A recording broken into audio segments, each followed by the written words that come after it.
juga bergabung dengan kita, Mr. Sunny Wu, Presiden dari BB Asia. Apakah sudah bergabung kembali? Tadi sempat bergabung dan keluar, mengatakan akan bergabung kembali. Apakah ada di tengah-tengah kita? Mr. Sunny Wu, have you join us? Yeah, maybe later. Oke.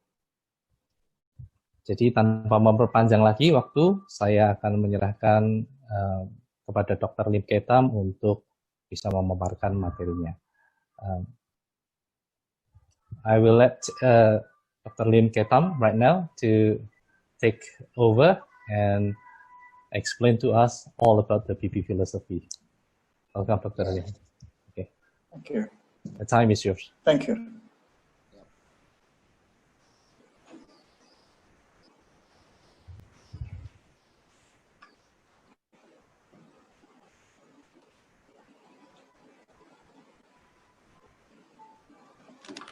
Good afternoon to everyone. Yes, good afternoon. Can you see the screen? Yes, I see. Yeah. Okay, yes. Before we begin, I would like to invite the Reverend Harry Sajan to pray for us. Mari kita berdoa. Yes, let us pray. Kita berdoa.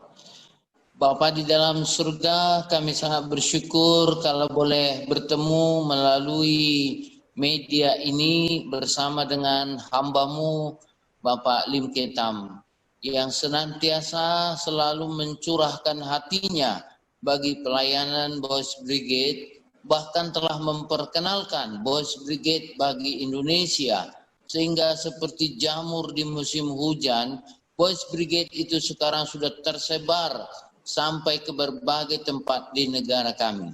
Dan kami yakin Tuhan ini tidak akan berhenti karena Tuhan selalu akan pakai kami untuk melakukan pekerjaan ini bagi kemajuan kerajaan Tuhan. Berkati pertemuan kami hari ini agar kami tidak salah memahami betapa baiknya putra pengabdi Boys Brigade ini sejak awal didirikan oleh Sir William Alexander Smith, sehingga ini sudah memberkati banyak orang-orang muda di seluruh dunia, bahkan sudah menjadi pemimpin-pemimpin bangsa yang sangat baik. Berkati juga Tuhan pembicaraan hamba-Mu Bapak Lim hari ini supaya itu boleh di-sharingkan kepada kami dan kami mengerti akan apa yang menjadi BB filosofi. Kami yakin Tuhan memberkati BB Indonesia. Bahkan biarlah apa yang kami bicarakan hari ini boleh menjadi sesuatu yang kami sebarluaskan melalui kehidupan kami dalam setiap pelayanan. Terima kasih Bapa, dalam nama Yesus kami berdoa. Amin. Yeah. I'd like to first of all thank BB Indonesia for inviting me to share this afternoon. I believe Pak Ong will do the translation or someone else. Yeah, I will do the translation, sir. Okay. I was asked by Mario to talk about the topic of BB philosophy. Saya diminta oleh Pak Mario untuk berbicara tentang BB filosofi. For many of us, this may not be a new subject. Bagi sebagian dari kita, ini bukan hal yang baru. So, for some, this may seem to be a complicated and difficult subject matter. Mungkin ini bagi beberapa ini tampaknya rumit begitu ya. So, let me quickly share what we're going to do this afternoon. Jadi biarlah saya mulai bagikan apa yang akan kita lakukan pada siang sore hari ini. Are you able to see the screen? Bisa lihat screen-nya ya. All right. The term philosophy, as we use it here, simply means principles or principle and convictions or beliefs. Istilah filosofi yang kita pakai saat ini itu berarti tentang prinsip-prinsip, kepercayaan, ya hal-hal yang kita percayai. So we are dealing with the question of why, not the question of how. Kita berurusan dengan pertanyaan mengapa dan bukan bagaimana. So we are not concerned about methods, about skills, or activities. Jadi tidak bicara tentang metode atau keterampilan atau aktivitas. All this have to do with how to. Biasanya waktu yang lalu berurusan dengan how to ya, bagaimana caranya. But we are concerned this afternoon about the why question. Tapi sore hari ini kita lebih memfokuskan pada kata mengapa. Now, the philosophy that we have is what makes us us. Dan filosofi yang kita punyai itulah yang membentuk siapa kita. It is what makes us different from other organizations. Yang membuat kita berbeda dari organisasi-organisasi yang lain. A scientific person may say this is our DNA. Kalau orang sains berkata bahwa inilah DNA kita. So into the question of why, we can now begin. Jadi mulai dengan kata why itu kita akan mulai. Jadi pertanyaan pertama, kenapa BP?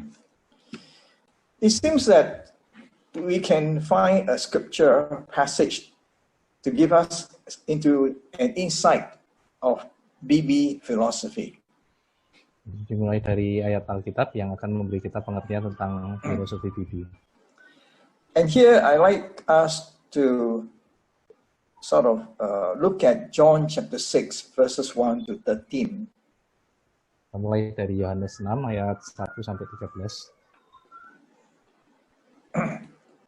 This is of course the familiar story of Jesus feeding the 5,000. Ini satu cerita yang sangat terkenal tentang Tuhan Yesus memberi makan 5.000 orang. So I will try to summarize the passage. Saya coba merangkum passage ini. In John chapter 3, we read that Jesus had crossed to the far shore of the Sea of Galilee. Jadi That kita was in verse 1. Verse 1. di ayat pertama sebutkan Tuhan Yesus berangkat ke seberang danau Galilea. And as always, a huge crowd of people came to hear him. Dan seperti biasanya banyak orang datang untuk menemui Tuhan Yesus. You can imagine like this is like along Lake Toba, and all the people there came to listen to Jesus. Ya, seperti di Danau Toba kira-kira ya. Dan banyak orang berkumpul di sana untuk melihat Tuhan Yesus. Then verse 5, when Jesus looked up and he saw such a big crowd of people, he was concerned about something. Dan di ayat yang kelima ketika Tuhan Yesus melihat banyak orang berbondong-bondong datang kepadanya, dia memperhatikan sesuatu ya, concern tentang sesuatu. Can you guess what he was concerned about? Apa yang dipikirkan Tuhan Yesus? Bisakah Anda menebaknya? Well, he was probably like us. He was concerned about food, right? Whether there's makan or not. He was concerned about that. Yang dipikirkan Tuhan Yesus, apakah ada makanan atau tidak bagi orang-orang ini? So he said to Philip, where shall we buy bread for these people to eat? Jadi dia katakan pada Filipus, di mana kita bisa beli makanan untuk orang-orang ini? And then we are told that he asked this question only to test Philip, for he already had in mind what he was going to do. Dan dikatakan di ayat 6 bahwa pertanyaan itu ditanyakannya pada Filipus hanya untuk menguji Filipus saja begitu. Karena Tuhan sebenarnya sudah tahu apa yang akan dilakukannya. So Philip, unaware that he was being tested, he answered, it would take more than half a year's salaries or wages to buy enough bread for so many people. Jadi Filipus tidak sadar bahwa dia sedang dites. Butuh gaji sekian banyak begitu ya untuk bisa membeli makanan bagi orang-orang ini. Many of us here when we organize outing for our members, we wonder, do we have enough food for everyone? Kadang-kadang dari kita sendiri juga ketika kita mengorganisir satu acara keluar, apakah kita punya makanan gitu ya untuk member kita. So it was a logistic problem. Jadi masalah logistik. But it was more than a logistic problem because if people went hungry, they may not be listening to the message. Tapi itu bukan hanya masalah logistik sebenarnya. Kalau orang lapar, mungkin mereka nggak bisa dengar pesan yang disampaikan. Now, what I want to highlight here is verse 9. Yang saya mau garis bawahi di sini adalah ayat yang ke-9. That Andrew, Simon Peter's brother, said to Jesus in verse 9, here is a boy with 5 barley loaves and 2 small fish. Ya, Andreas yang waktu itu ada di sana juga mengatakan di ayat 9, di sini ada seorang anak yang mempunyai 5 roti jelai dan 2 ikan. Can we not see the contrast here? Here you have more than 5,000 people. Bisa lihat kontrasnya di sini ada 5.000 orang lebih. Because 5,000, the figure 5,000 does not include the women and the children. Ya, karena 5.000 itu tidak termasuk anak-anak dan wanita. And then on the other hand, you have a small boy with 5 small loaves and 2 small fish. Di sisi lain ada seorang anak yang punya 5 roti dan 2 ikan. So obviously, those loaves and fish are not going to feed enough people. Dan tentu saja itu tidak akan mencukupi 5 roti 2 ikan itu. But the emphasis here is on the phrase, here is a person, a boy or a girl. Tapi tekanannya di sini adalah kata boy tadi, seorang anak laki-laki atau a girl, anak perempuan. And with that, Jesus Christ was able to perform a miracle that fed 5,000 people. Dan dari seorang anak itulah Tuhan Yesus mampu melakukan mukjizat untuk memberi makan 5.000 orang lebih. He did not dismiss the boy and say, you are not going to help. You're useless. You know what is your small lunch compared to so many people? He did not do that. Tuhan Yesus tidak menganggap bahwa anak itu tidak bisa berkontribusi apa-apa hanya dengan 5 roti 2 ikan. Instead, in verse 11, Jesus took the boy's small lunch, the loaves and the fish, and he performed a miracle out of that little things. Tapi sebaliknya dari hal kecil itu yang dibawa oleh anak laki-laki tadi, 5 roti dan banyak orang. And so great was the miracle that we read in verse 12 that they all had enough to eat, and not only that, they had leftover. Dan bukan hanya itu, mukjizat itu sedemikian luar biasanya sehingga setiap orang makan sampai kenyang dan bahkan dicatat ada lebih 12 keranjang. This whole story has so much to teach us. Cerita ini banyak hal yang bisa mengajar kita. But it will not be our purpose today to talk about the miracle that was done.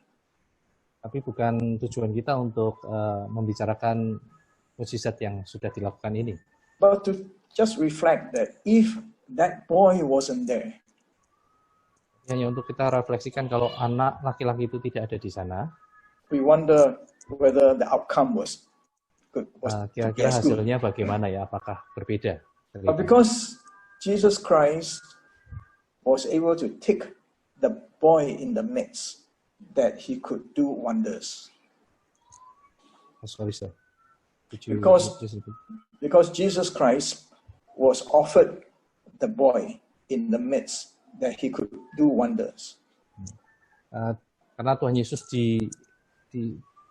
anak kecil ini dihadapkan di hadapan Tuhan Yesus, maka pada waktu itu Tuhan Yesus melakukan mukjizat itu. This story, in a short way, in a brief form, is an illustration of the BB philosophy. Kisah ini sebagai awalan ini menjadi satu hal yang dimana kita akan belajar BB filosofi. That if we can find a boy or a girl with the limited resources the person may have, and in the hands of Jesus Christ, that young person can be a blessing to many people. Kalau kita bisa menemukan seorang anak, ya, anak laki-laki maupun perempuan dengan segala keterbatasannya dan kita bawa kepada Tuhan, maka melalui anak ini Tuhan bisa lakukan sesuatu yang luar biasa yang bisa menjadi berkat bagi banyak orang. I'm not sure if William Smith was inspired by this story when he formed the BB. Saya tidak yakin apakah Sir William Smith terinspirasi oleh kisah ini ketika beliau mendirikan Boys Brigade. But certainly in 1883, when he formed the first company of the Boys Brigade, he had done exactly what the Lord Jesus Christ had. Tapi sebenarnya apa yang beliau lakukan di tahun 1883 dengan mendirikan Boys Brigade, beliau sedang melakukan hal yang sama dengan apa yang Tuhan Yesus lakukan, yaitu membawa seorang anak kepada Tuhan Yesus. We know this because William Smith laid down a certain object that has become known to Sir William Alexander Smith menetapkan sebuah objek gitu ya, yang kita kenali dalam BB. Object is the purpose. It's the same as a purpose. Ya, objek adalah sama dengan tujuan. Yeah. And this on the screen is the original version formulated by William Smith and his officers in 1883, and with the word obedience added only in 1893. Jadi yang ada di layar saat ini adalah BB object yang original, yang pertama kali, yang dibentuk di tahun 1883, yang ada kata obedience baru ditambahkan di tahun 1893. And many people have memorized the object word for word. Dan banyak orang yang sudah menghafalkan BB object ini kata per kata. So let me just quickly read to you the advancement of Christ's kingdom among boys and girls, I must add, and the promotion of habits of obedience, reverence, discipline, self-respect, and all that tends towards a true Christian manliness. Jadi perlebaran kerajaan Allah di antara anak laki-laki maupun perempuan, dan mempromosikan kebiasaan tentang ketaatan, rasa hormat, disiplin, dan menghormati diri sendiri, dan semua hal yang berkaitan dengan kedewasaan Kristen. Let me say a few things about the object of the BB. Saya akan menjelaskan beberapa hal tentang BB object. Of course, because the BB started in Glasgow and not in Jakarta or in Medan, hence the object was in English. Ya, karena tidak dimulai Jakarta atau di Medan, maka BB object ada dalam bahasa Inggris. Yeah, but I think you can get the meaning. Tapi saya rasa Anda bisa mengerti. So this man called Gibbon described the object as being so familiar to hundreds of thousands of boys and men in all the world. Seseorang bernama Gibbon ini menyatakan objek itu dengan satu kata yang dikenal oleh banyak orang di dunia. In other words, this object is very famous. Dikatakan bahwa objek BB ini sangat terkenal sekali. And then Sir Donald Fillmore, who was a brigade vice president and a judge in Her Majesty's service, has this to say about the BB object. Sir Donald Fillmore ini brigade vice president ya, mengatakan hal ini tentang BB object. This is what he said back in the 1930s, it's a long time ago. Ini yang beliau katakan di tahun 1930-an. He said the object or the purpose of the BB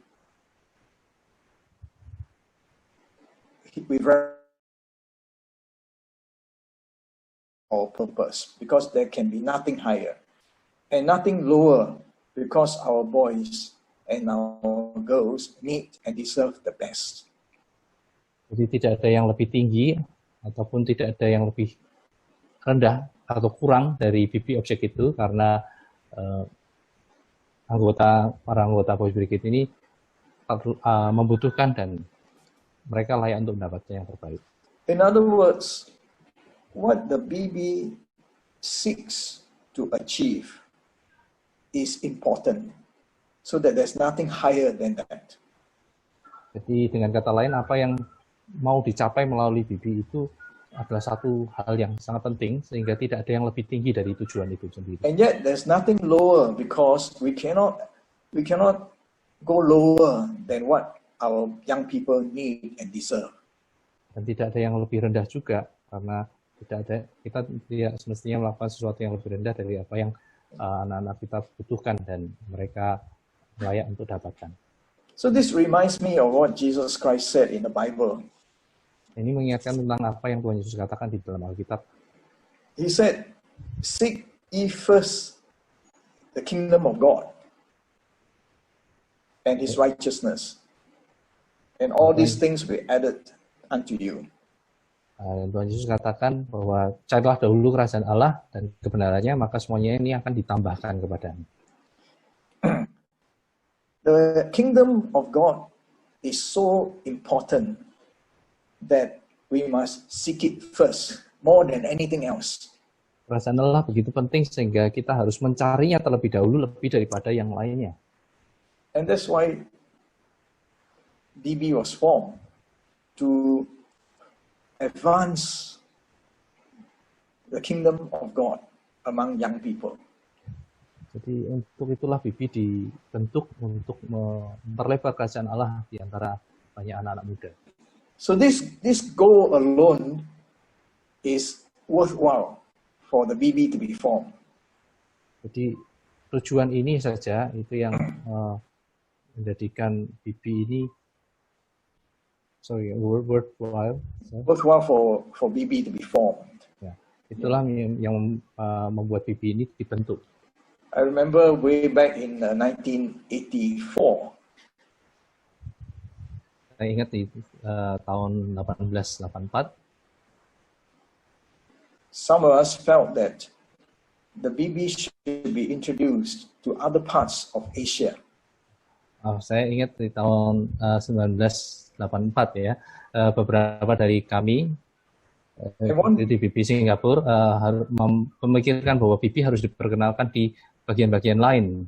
And the main reason is that the advancement of Christ's kingdom should be done in other parts of Asia as well. Jadi alasannya adalah bahwa kerajaan Allah harus dikenalkan di Asia. So when I had the privilege of meeting Bishop Sitoros in 1984 in Medan, I shared with him that the Boys Brigade can be a method of advancing Christ's kingdom among young people. Jadi ketika saya punya kesempatan untuk waktu itu ketemu dengan Pendeta Sitorus tahun 1984, saya menceritakan bahwa BB adalah satu metode untuk bisa memperluas kerajaan Allah di antara anak muda. I did not come to introduce another activity. Saya tidak datang untuk memperkenalkan sebuah aktivitas yang lain, yang berbeda. Because if I had, he would tell me he was busy enough and there's many things going on in the church already. Dia kata, saya tahu bahwa beliau sudah cukup sibuk dengan banyak hal di gereja. But because he recognized the role of BB in advancing Christ's kingdom, he agreed to start BB in Indonesia. Jadi karena beliau mengenal bagaimana BB ini memperluas kerajaan Allah di antara anak-anak muda, maka beliau setuju untuk memulai BB di Indonesia. That was in 1984. Itu tahun 1984. And I'm glad today BB is growing in your country. Dan saya senang hari ini BB bertumbuh luar biasa di negara Anda. Very quickly, I must tell you two setback or two disadvantages of the object. Saya harus secara cepat saya mau mengatakan dua hal yang menjadi satu kemunduran begitu ya dalam BB object. One setback is that it is written in a style of English that's not easy to understand. Yang pertama adalah kata-kata ini ditulis dalam bahasa Inggris yang enggak terlalu mudah untuk dipahami. And then secondly, it is not gender inclusive. It does not cover a girl. Yang kedua adalah karena awalnya dimulai dengan boys, jadi tidak BB object tadi tidak melibatkan perempuan gitu di dalamnya. So recognizing these two setbacks, it is perfectly fine if the BB object is differently phrased. Jadi kalau lihat dua hal yang sebenarnya kurang dari BB object itu tidak masalah kalau BB object itu di-rephrase, parafrasekan. Or to be translated into another language like bahasa Indonesia. Atau diterjemahkan dalam bahasa lain seperti bahasa Indonesia. And of course, the object must now include girls and not just boys. Jadi sekarang objeknya mesti mengikut sertakan anak perempuan juga, bukan hanya laki-laki. But you must understand that in 1883, it was not possible for William Smith to provide activities for girls. Tapi perlu dipahami bahwa waktu itu tahun 1883 tidak menyediakan aktivitas bagi anak-anak perempuan. Because in those days, girls must stay at home. Karena di waktu itu anak-anak perempuan harus tinggal di rumah. And they are not like the boys who can run around wild. They have to remain at home to help the mother and to do the cooking and so forth. Jadi tidak seperti anak-anak laki-laki yang bisa bebas keluar, anak-anak perempuan harus di rumah untuk membantu orang tuanya masak dan hal yang lain sebagainya. So just bear in mind that these are the two setbacks to the object. Ini ada dua hal yang kurang dari BB object yang awal. That it is not so easy to understand. Yang tidak terlalu mudah untuk dipahami. Which is why I need to spend some time to explain the object a little bit clearer for all of us. Jadi saya ambil waktu untuk menjelaskan tujuan ini lebih jelas lagi untuk kita semua. From the object, we can see that there is a twofold purpose for the BB. Ada dua bagian dari tujuan dari BB itu. Kalau dari BB object ini kita bisa lihat. And this is the key to the understanding of the object. Dan ini adalah kunci dari memahami BB object itu. The first key is that the purpose of the BB is evangelism. Yang kunci pertama bahwa tujuan dari BB adalah evangelism atau penginjilan. Which is the advancement of Christ's kingdom. Yaitu adalah perluasan kerajaan Kristus. And the second key has to do with character formation. Dan yang kunci kedua adalah yang berhubungan dengan pembentukan karakter. To make the person a true Christian man or woman. Untuk membuat seseorang menjadi seorang laki-laki dan perempuan Kristen yang sejati. So allow me to briefly say something about each of these keys. Biarkan saya jelaskan secara singkat masing-masing kunci ini. First, evangelism. Yang pertama adalah penginjilan. We have already looked at the biblical model of how evangelism should be carried out in John chapter 6 verse 8. Bisa lihat beberapa model bagaimana penginjilan itu dilakukan di Yohanes 6 ayat 8. The concept of bringing a boy or a girl to Jesus. Konsep membawa seorang anak laki-laki atau perempuan kepada Tuhan Yesus. And letting Jesus Christ make use of the boy and the girl to do great things. Dan membiarkan Tuhan Yesus melalui anak-anak yang kita bawa kepada Tuhan Yesus melakukan sesuatu hal yang besar. There is a quotation there which some of you may want to take note of, and it's quite useful. It's by a guy called William Abraham, who talks about evangelism as initiating people into. Dari William J. Abraham di situ katakan the sets of intentional activities, satu aktivitas yang disengaja, which is governed by the goal of initiating people into the kingdom of God. Dengan In other tujuan, words, dengan to tujuan introduce. Yeah. untuk memperkenalkan atau membawa orang masuk ke dalam kerajaan Tuhan untuk pertama kalinya. It's the activity of introducing young people into the kingdom of God. That is evangelism. Penginjilan adalah satu aktivitas untuk memperkenalkan orang muda kepada kerajaan Allah. Itulah Sometimes penginjilan. it's better to explain what it is not in order to understand what evangelism is. Kadang-kadang untuk mengerti apa yang benar itu kita harus belajar untuk melihat dulu apa yang tidak benar. The advancement of Christ's kingdom is not proselytization. Could you please explain about proselytization? Proselytization means forcing people to convert. Proselytization. Ya. Jadi yang pertama, penginjilan itu bukan memaksa orang untuk bertobat gitu ya, berbalik untuk mengikuti join ke kekristenan. Bukan pemaksaan. And the second thing which may surprise some, it is also not gospel rallies or altar calls. Yang kedua bukanlah KKR. And I say that because William Smith had shared how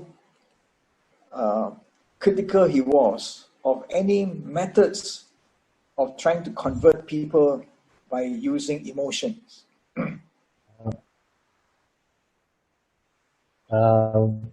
Sir William Alexander Smith sangat berhati-hati, sangat kritis tentang hal-hal yang berhubungan dengan hal yang melibatkan emosi ya, tidak semata-mata melibatkan emosi ketika membawa seseorang kepada Tuhan.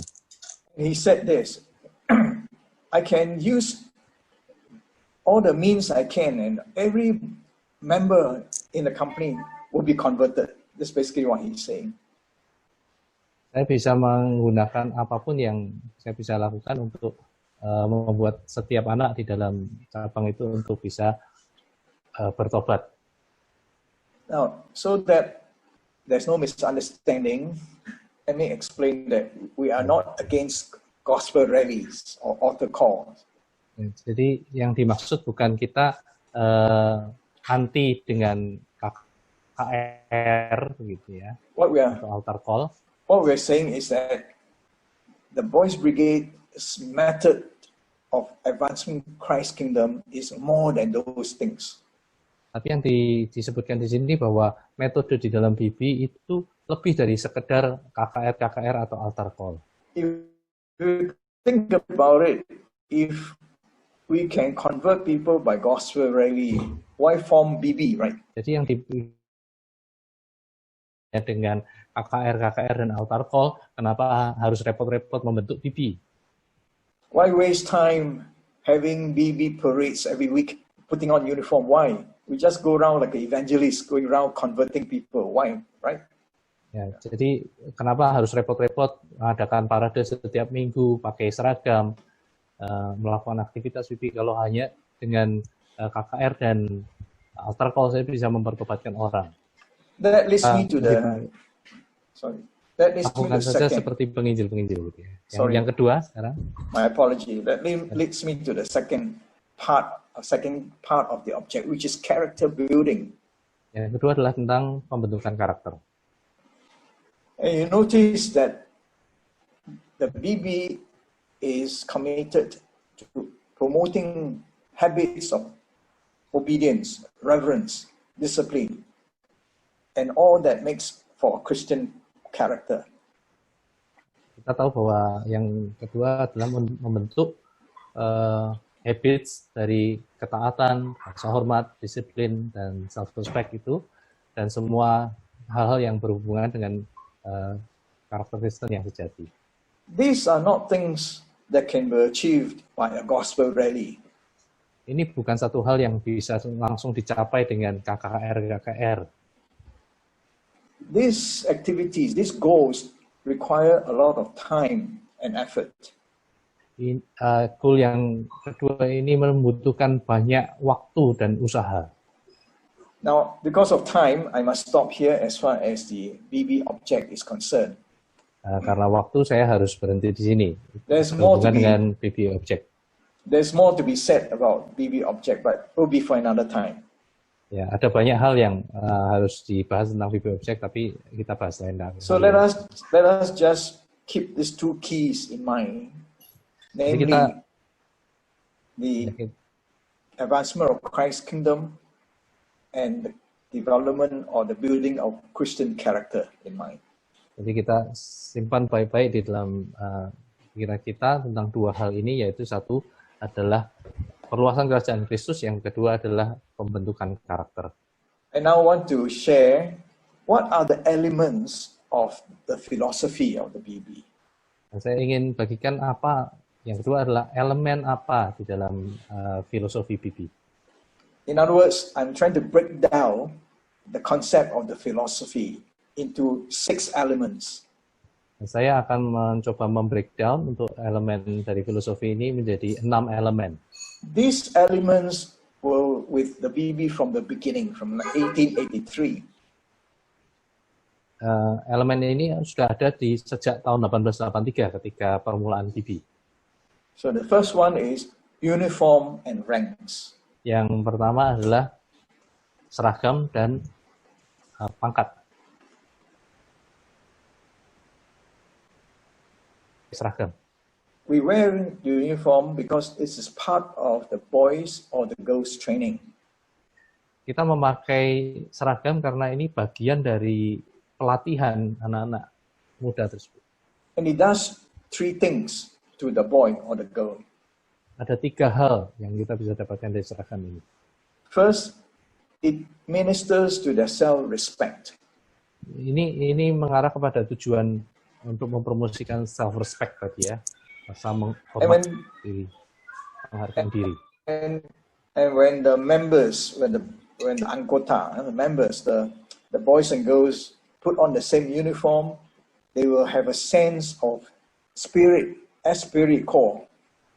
Ya, jadi ketika mereka memakai seragam itu bersama-sama, mereka punya sense esprit de corps, gitu ya. This is a very, very useful term, esprit de corps. Inilah satu istilah yang sangat berguna, esprit de corps. It means the spirit of one, spirit of togetherness. Itu satu semangat kesatuan. And of course, the uniform produces a spirit of discipline as well. Dan seragam itu membangkitkan semangat disiplin juga. So that's why we take the pain and the cost of wearing the uniform. Jadi itulah kenapa kita mau susah-susah pakai seragam.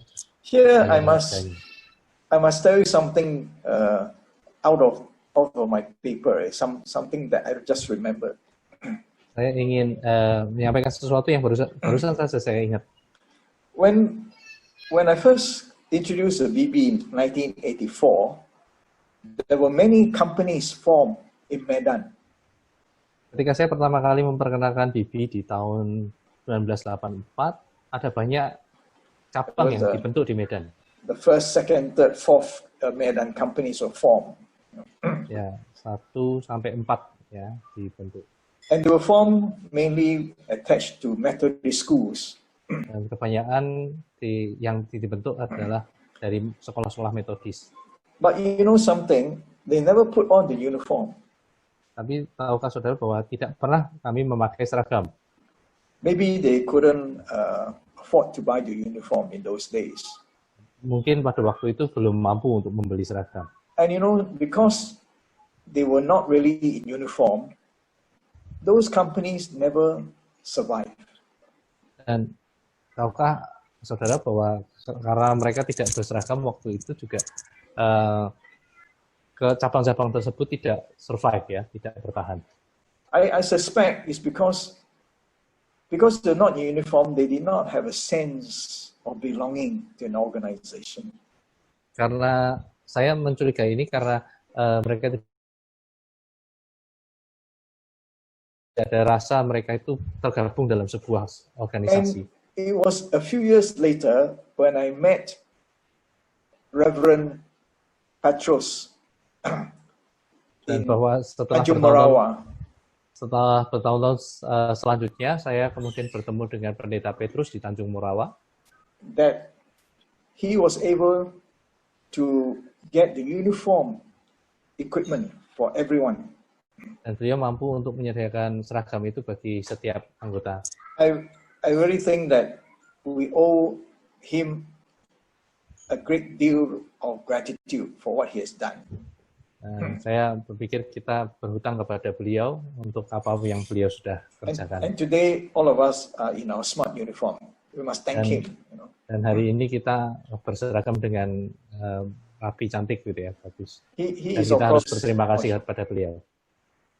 Reverend Petros was a father of course, Racien and Macian and Wilson. Pendeta Petrus adalah ayahanda dari Racien dan Macian. One other thing I should say before we leave this first element is the question of ranks.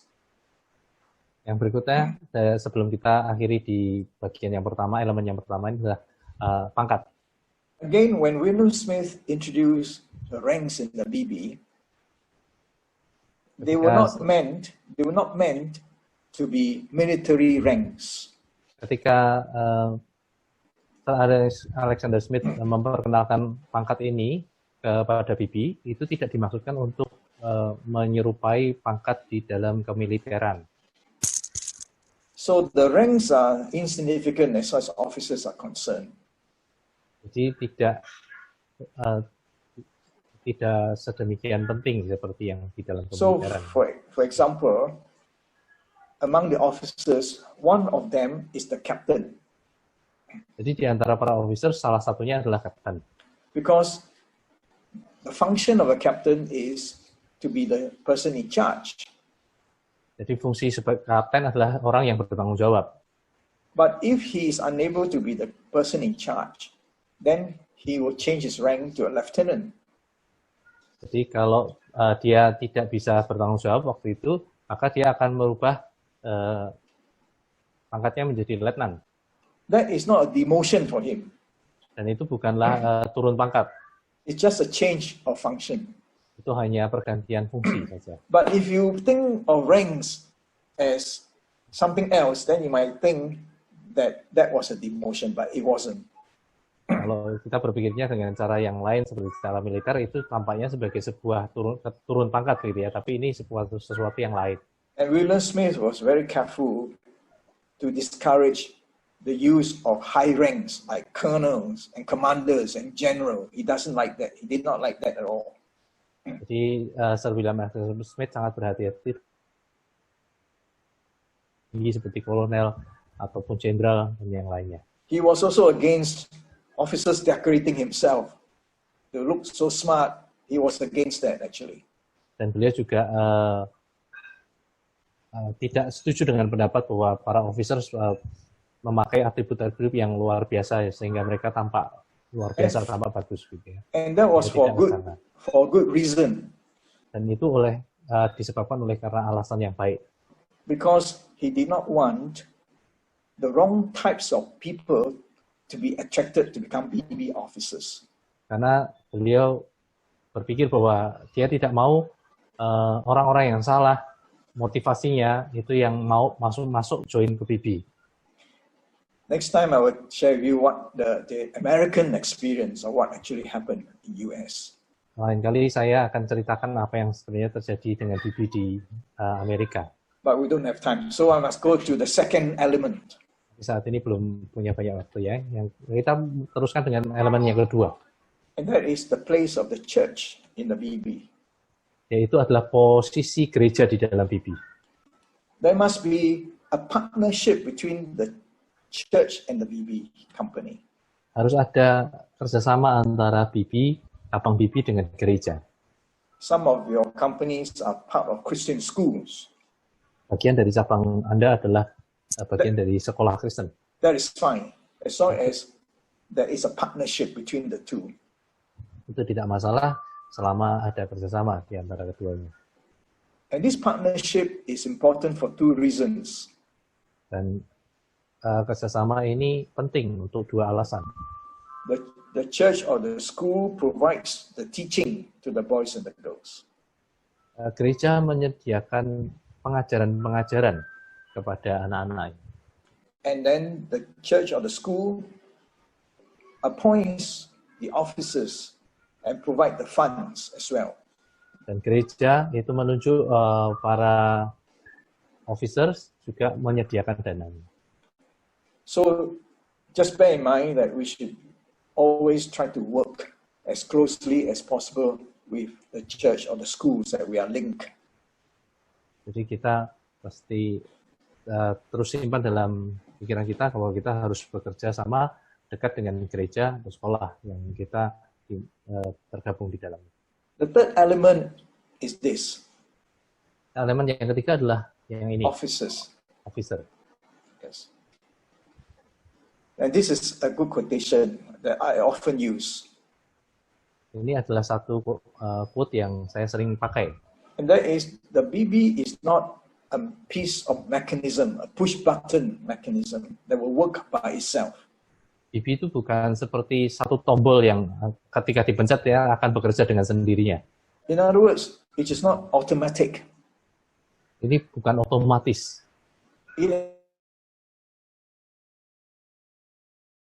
Harus dikerjakan oleh laki-laki dan perempuan.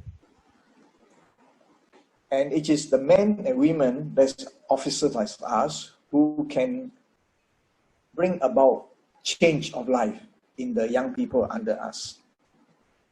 Yang dikerjakan oleh laki-laki dan perempuan, para officer seperti kita yang menghasilkan satu perubahan hidup dari orang-orang muda yang ada di bawah kita. You remember what the Bible teaches, that it's like iron sharpens another iron. So one person sharpens another person. Itu seperti yang dikatakan Alkitab, seperti besi menajamkan besi, manusia menajamkan sesamanya.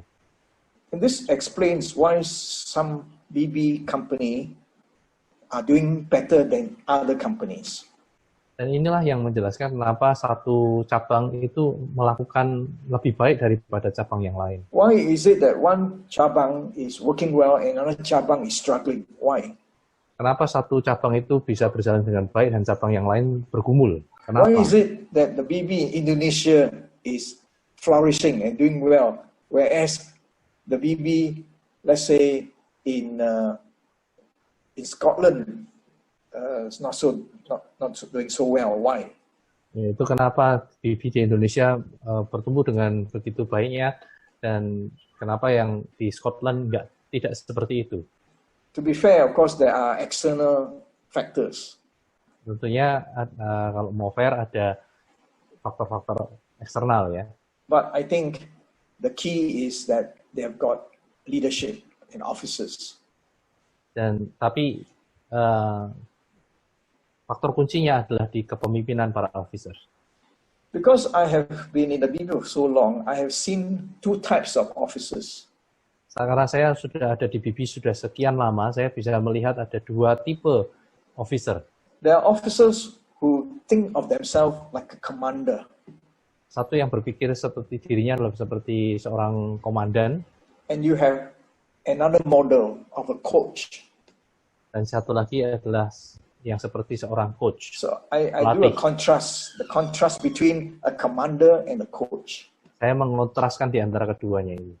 A commander will always shout and give orders. Seorang komandan itu selalu berteriak dan kasih perintah. Whereas a coach does not so much shouts, but he or she guides and he corrects. Tapi kalau seorang pelatih dia menuntun dan mengkoreksi. A commander uses ranks and authority. Seorang komandan itu menggunakan pangkat dan otoritas. The coach, think of a football coach or a swimming coach or whatever, he uses friendship and influence. Sedangkan seorang pelatih menggunakan persahabatan dan pengaruh. A commander is aloof. Ya, a coach is personal. Seorang komandan itu tampak tinggi, dia tampak tidak tersentuh di atas gitu. Sedangkan pelatih itu personal, bersahabat. Commander is someone who preaches down, who lectures, who preaches, but a coach will not do that. The coach simply shares. Seorang komandan itu berkhotbah gitu, mengkuliahi, mengkhotbahi seseorang gitu. Kalau pelatih ini sharing, berbagi sesuatu. And the commander is concerned with results and achievements and competitions. Dan seorang komandan itu perhatiannya ada di hasil, pencapaian-pencapaian, kompetisi. Because the commander wants to win and wants to have glory. Karena seorang komandan itu maunya menang dan mau mendapat kemuliaan. But the coach is different. The coach is concerned with the well-being of the members and their safety and their growth. Tapi kalau seorang pelatih itu perhatiannya ada di keamanan, di kesejahteraan para anggotanya, di pertumbuhan para anggotanya. I think there's no need for me to ask which is the model for BB officers. Saya rasa tidak perlu dijelaskan di mana yang harusnya jadi model untuk seorang BB officer. Just think about this. Kita pikirkan tentang hal ini. Well, time is up, so let me end up with the fourth element. That's the program. Yang keempat adalah program. What we do in our own companies or cabangs. Apa yang kita lakukan di cabang kita? Everything we do in the BB company is undergirded by the twin pillar of religion and discipline. Apa yang kita lakukan itu selalu ada di dalam dua pilar, yaitu agama dan disiplin. This twin pillars concept was first introduced by King George VI. Dua pilar ini pertama kali diperkenalkan oleh King George, Raja George yang ke-6. Yeah, he was the one who gave us a concept that the BB is built upon twin pillars, the pillar of religion and the pillar of discipline. Beliau yang memperkenalkan konsep bahwa BB dibangun di atas dua pilar ini. So basically what we are saying is there must be a sense of balance in what we do. Yang beliau katakan adalah harus ada keseimbangan di antara apa yang kita lakukan.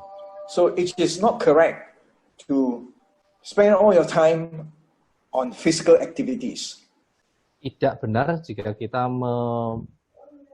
memfokuskan kegiatan kita pada aktivitas fisik.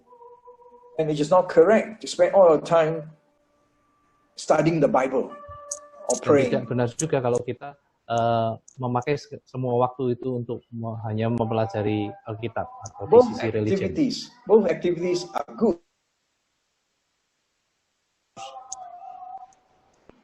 But we must have balance. Tapi kita harus mempunyai keseimbangan. And finally, the BB program must be progressive. Dan program BB harus progresif sifatnya. It's like a school, isn't it? Seperti sekolah kan. You have your junior primary school, you have your junior high school, you have your high school, and you progress to university. Ya, berjenjang seperti anak sekolah dari SD, SMP, SMA sampai ke universitas. In the BB, we have a certain progression as well. Di BB kita juga punya jenjang seperti ini. We take the members while they are junior, and then they grow with us, and they go to become senior and primers. Jadi dari junior bertumbuh ke senior dan ke primers. Each country may have a different name for this section, but that's fine. As long as there's a progression. Setiap negara mungkin punya nama yang berbeda-beda, tapi itu tidak masalah selama ada jenjangnya. What I want to say here is that BB officers must observe the age limits strictly. Yang saya mau katakan di sini adalah setiap BB officer harus memperhatikan tentang batasan-batasan usia ini. Don't mix up the members. If they are in the juniors, don't give them seniors activity. Jangan bercampur-campur. Kalau mereka masih di junior, jangan berikan mereka aktivitas di arah senior. Just think of a school. I mean, you cannot teach a primary school what is taught at senior high school, right? It's Ya, over seperti sekolah. their head. Yeah. seperti sekolah kita nggak bisa mengajarkan anak-anak SD dengan materi untuk anak-anak SMA. William Terlalu tinggi. Smith was very strict about age limits. Sir William Alexander Smith sangat strict dengan batasan-batasan usia ini. When he first started the Boys Brigade, it was for boys who are above 11 years old. Ketika beliau memulainya itu, beliau memulai di atas usia 11 tahun. And when the younger brother of the BB boy wanted to join, younger one, like 6 years old, when they saw the bigger brother join, they also wanted to join. Ya, ketika ada anak yang join BB, itu adiknya yang masih muda juga ingin join. And William Smith had to say, no, you wait until you're 11 to join. Dan Sir William Alexander Smith mengatakan, tidak, tunggu sampai kamu usia 11 tahun ke atas. In other words, William Smith was very strict about the age limits per section.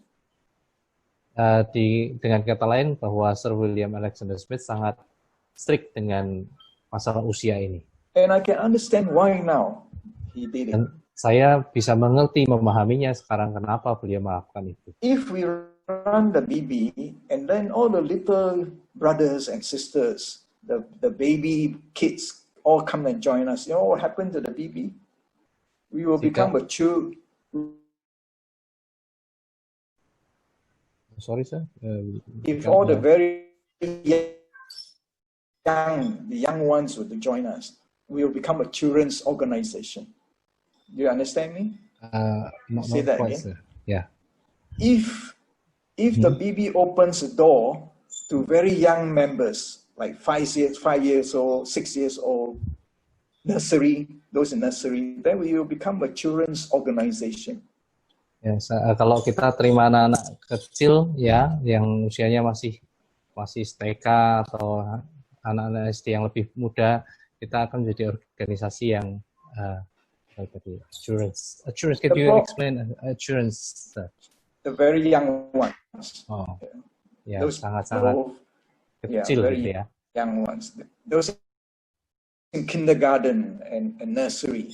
Then we become a little children's organization. The problem with that is that young people, young boys and girls, they want to belong to grown-up organization. They can't wait to grow up. Who wants to join a children's organization, you say? So psychologically, we have a problem there. Jadi anak-anak kecil ini pengennya bergabung dengan organisasi anak-anak dewasa, tapi usia mereka belum cukup. Nah, ini bisa menjadi masalah. And the other problem is when you take members at a very young age, you end up becoming babysitters for the family.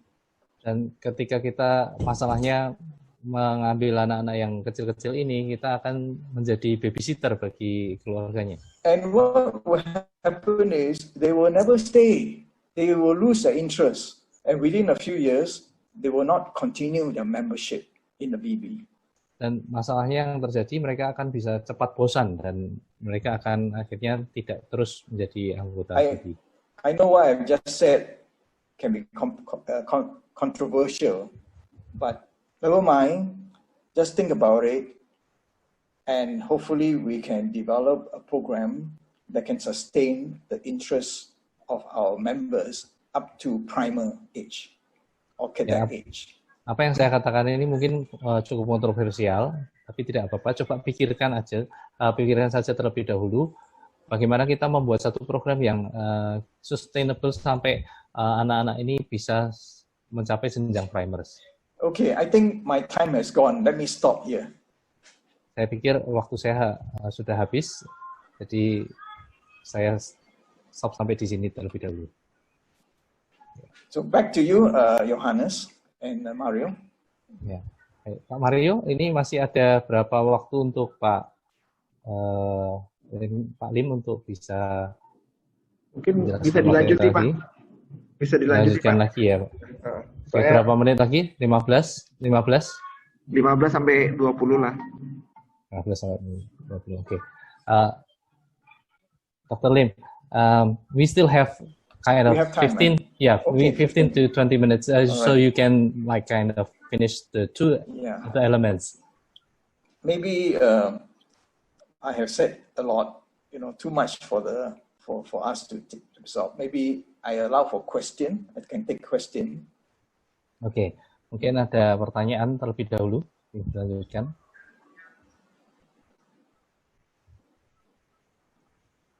Ada pertanyaan tentang apa tadi yang sudah disampaikan.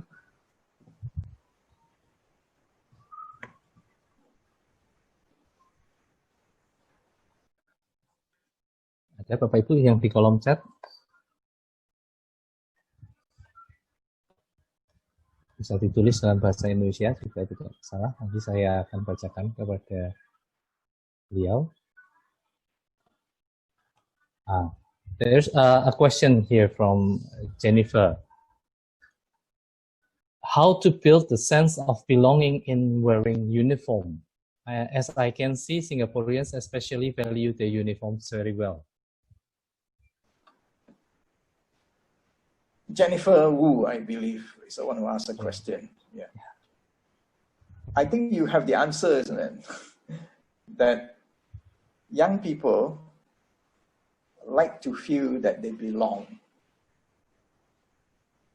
And by wearing the same uniform, that creates a sense of belonging. There is a sense of pride. I remember when I was a young boy, I loved the BB uniform so much that I will wear it and I will go out to the food court. I go out with my friends in my uniform. And of course, we attract a lot of attention. A lot of members of public will be looking at us because here we are coming with all our badges and our uniform. We are very smart, you see. Yeah. And I can also remember that when we are on parade, when we are marching along the road, when we took part in National Day Parade, the feeling of being part of a great uniform organization stirs up a strong sense of belonging to the BB. Yeah. And up to today, parts of the BB uniform are on sale. People are buying from the carousel or eBay. Just one of my friends in Kuching told me that one of the early badges of the BB was sold for 250 pounds on eBay or somewhere. People still love it, Yeah. And I personally think that one of the problem of a certain BB country, I shall not name, because the membership has, from height, they have become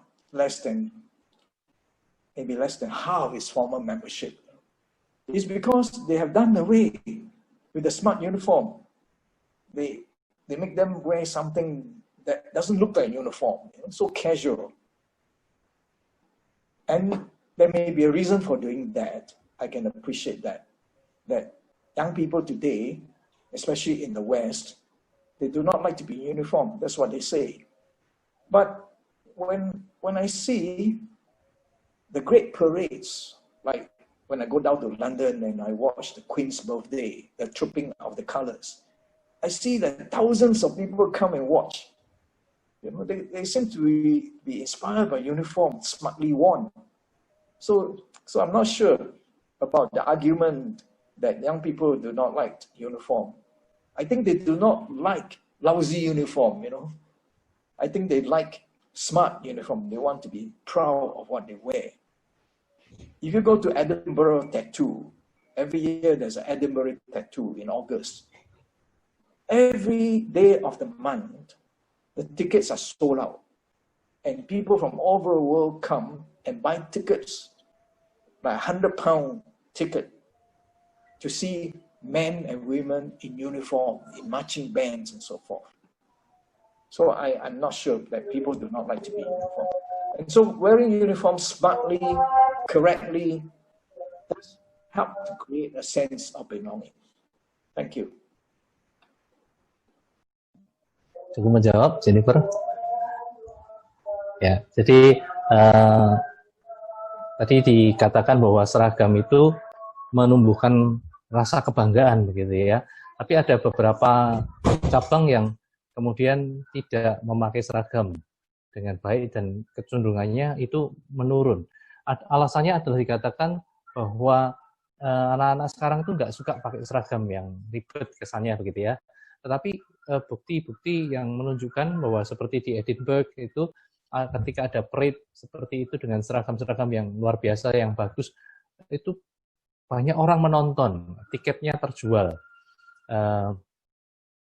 sold out begitu ya.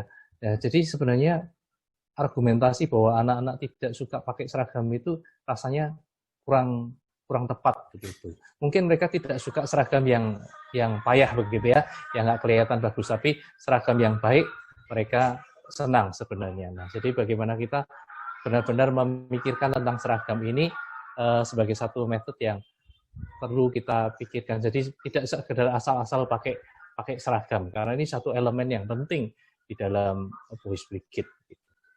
Okay. May I add another question relating to this uniform? Like, in fact, in our schools, where we are sometimes we are having problems in kind of directing these students in while like wearing it smartly and then in a proper way. Sometimes it just, we see, in fact, I can say in my own company, right now, it is kind of challenge to ask them to tuck in their uniform and then wear those uniforms in a proper way. Like wearing the name tag, also those kind of things. What about that, sir? I think your question has to do with the question of discipline, isn't it? It's a question of discipline. But before we use the force of discipline, we must be clear that our rules are clearly understood by the members. And in the context of the BB, the members must know clearly what constitutes a proper uniform, what are the rules governing the use of uniform. So that must be clearly known first.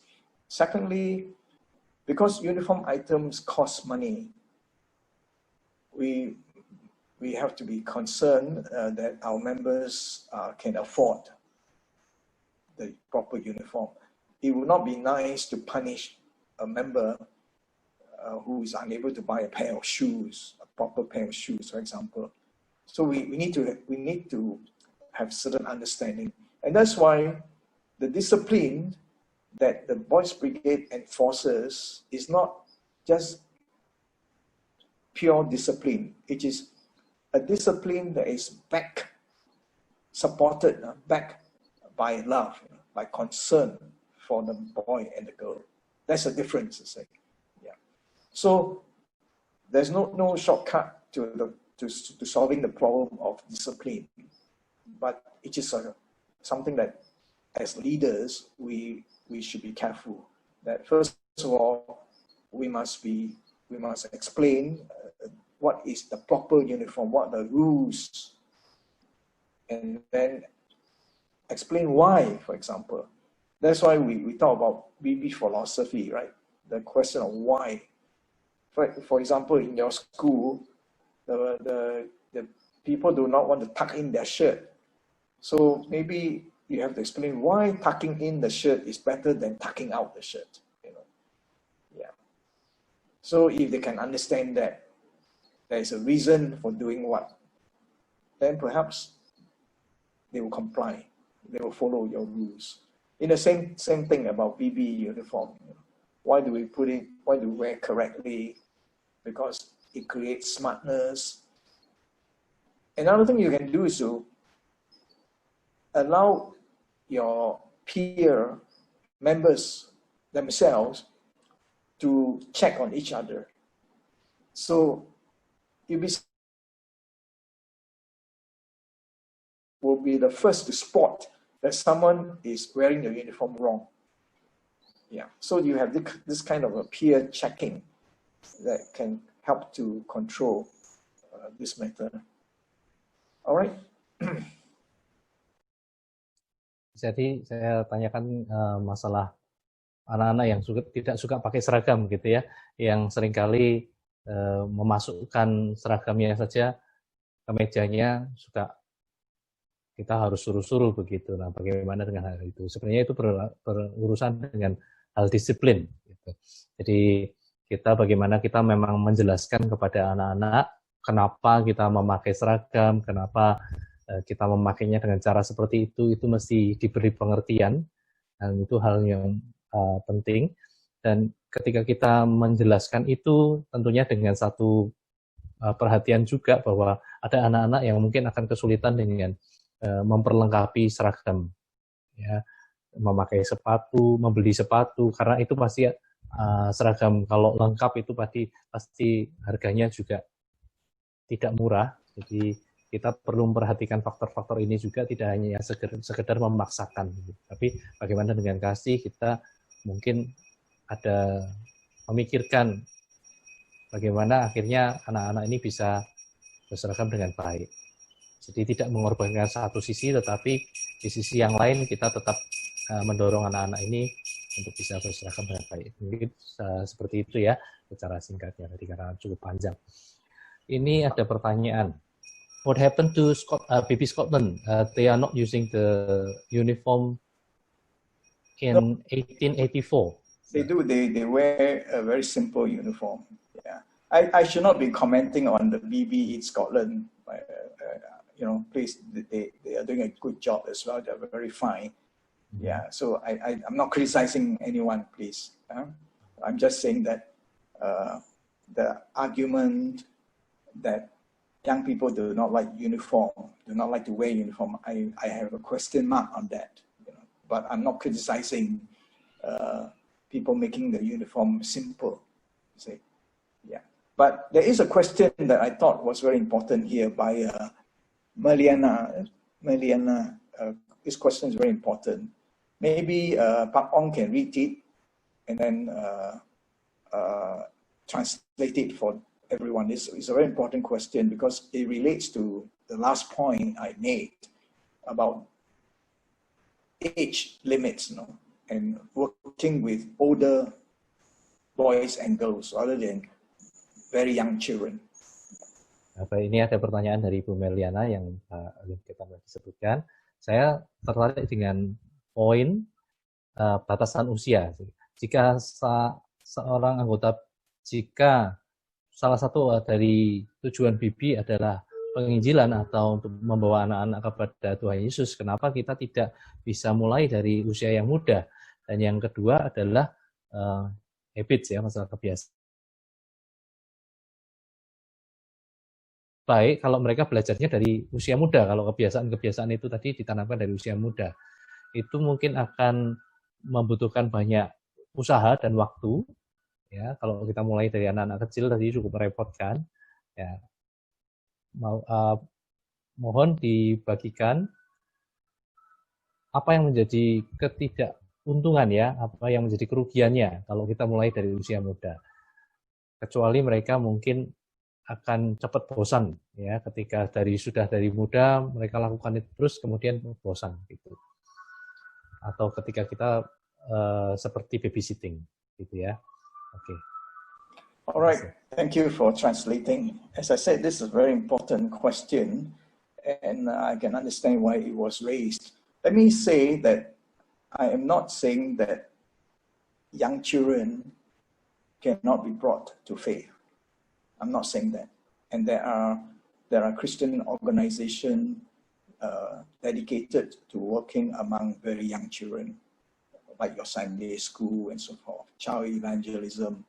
So I'm not in any position to criticize them. I think that is a role for them. What I'm talking about is in the light of the BB experience. When William Smith started the Boys Brigade, he had in mind what is currently our senior age group, the 11 years onward. And due to pressure later on, the BB reduced the age limit down to the primary school to 8 or 9 years old. We call them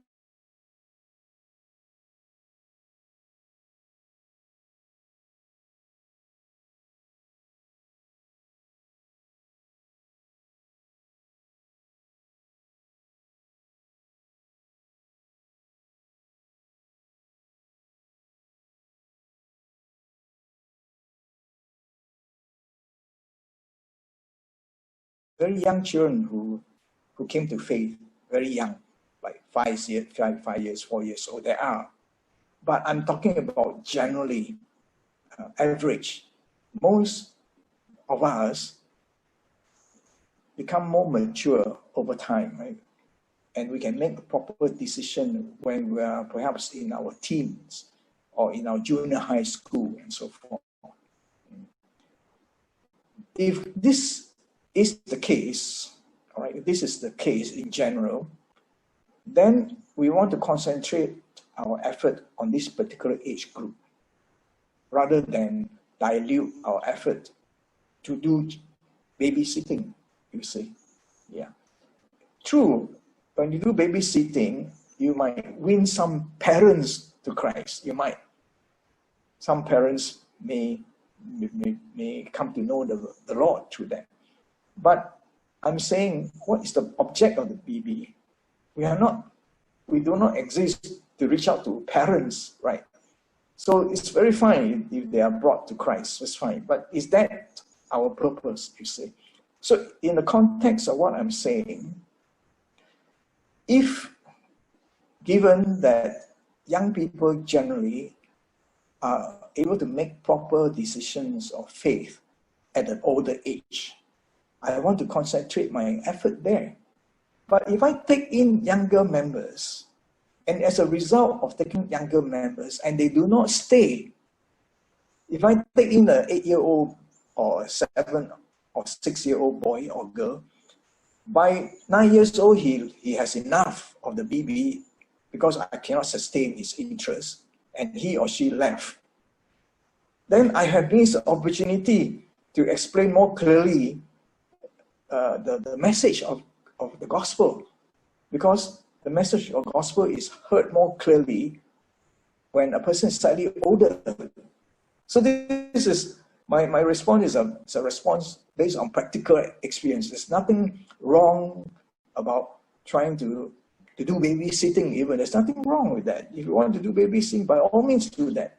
If you want to start very, very young members or admit very young children, there's nothing wrong with that. But what I'm saying is, in the context of what we are seeking to do, in the context of trying to share and to initiate people into the kingdom of Christ, which is our object, right?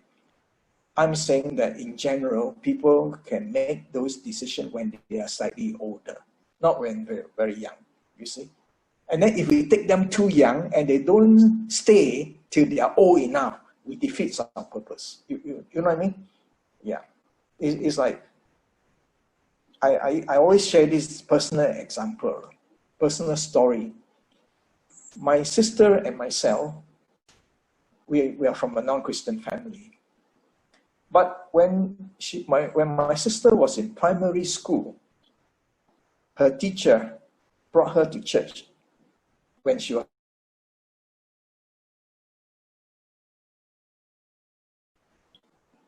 And within a few years after that, she lost all interest. She lost all interest.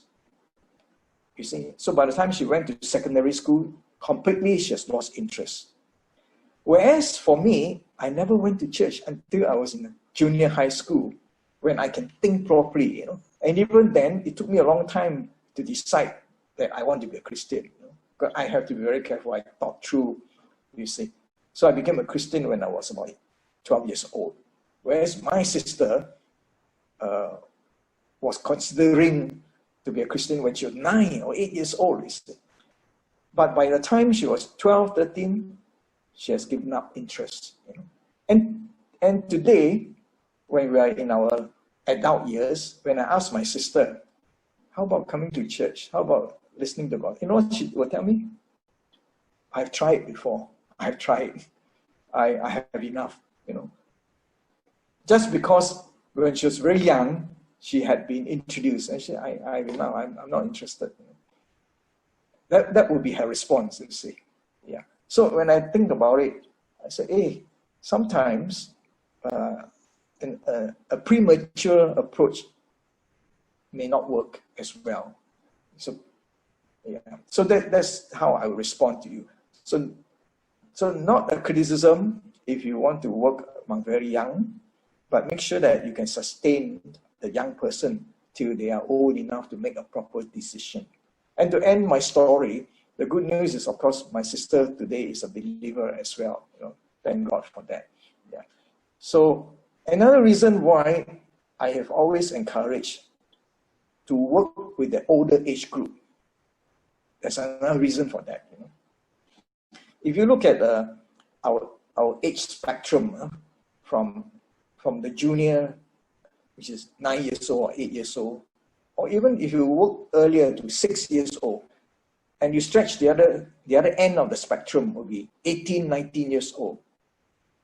I rather work with the older age group, because if I work with those who are in the 17 years or 18 or 16 years old, first of all, they are in a position to make a decision for life, you see. When they're very young, they may say yes, you know. They may all say yes to you.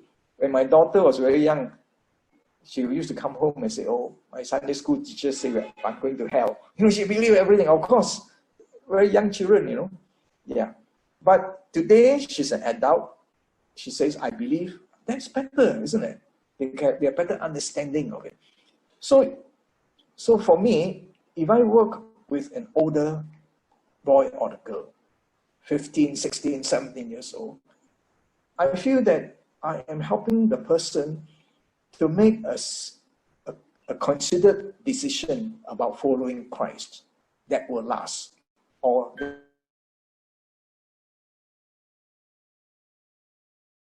second reason is this. If I work with very young people, like 5 years old, 6 years old, you know, I have to be very patient and wait for 10 years or more before that person can be a leader. You know? By then, I may lose the person as well. But if I work with the 15, the 16, the 17 years, within 2-3 years, he can be the leader. You see, he can lead already. He can become an officer already and continue the work that we are doing. So, just to summarize, I'm not against work among very young children. I'm not even against babysitting, if that's what you want to do, you know. I'm just saying that in all that we do, just bear in mind that we are here to sustain, right? If we cannot sustain, should we continue, you know? Can I sustain a young boy or girl until the boy or girl is more mature to make a decision for Christ? I'm not sure. If you can answer that, by all means you do that. But personally, I rather work with an older age group, because that's when they can make proper decision about faith. And actually, young people today, your junior high school, they just want to join an adult organization. They want to join they want to grow up. Then you say join a children's organization. You take the excitement out of them already, you know. Yeah. So I hope that the Boys Brigade the Putra and Gabdi will not be seen as kindergartens, you know, nursery. No, we are a youth organization, and keep it that way. Thank you. Ya, mungkin saya menggarisbawahi beberapa poin penting dari Pak Lim tadi ya, bahwa sebenarnya beliau tidak tidak melawan pergerakan untuk menjangkau anak-anak kecil ya, anak-anak yang usia lebih muda. Tapi dalam hal ini yang dipertimbangkan adalah keputusan kesanggupan mereka untuk membuat satu keputusan menerima Tuhan di dalam kehidupan mereka. Sewaktu mereka masih usia-usia kecil ini, mereka mungkin belum bisa membuat keputusan itu dengan secara sadar, dengan penuh kesadaran ya, karena masih dalam usia-usia seperti itu. Jadi itulah dipertimbangkan kenapa lebih baik bekerja dengan anak-anak dalam usia rentang yang mereka sudah bisa mengambil keputusan secara pribadi gitu. Nah, di mana di situ akan lebih efektif untuk memengaruhi kehidupan mereka. Ya, juga tadi masalah sustainability, bagaimana anak-anak bisa lose interest gitu ya, ketika mereka dari usia muda sekali sampai nanti SMA seperti itu. Nah, kemungkinan besar bisa karena lose interest bisa kita kesempatan untuk mengaruhi mereka lebih lanjut di usia-usia yang decisif tadi malah hilang di situ. Jadi kenapa ini difokuskan kepada gerakan youth gitu ya, dan maintain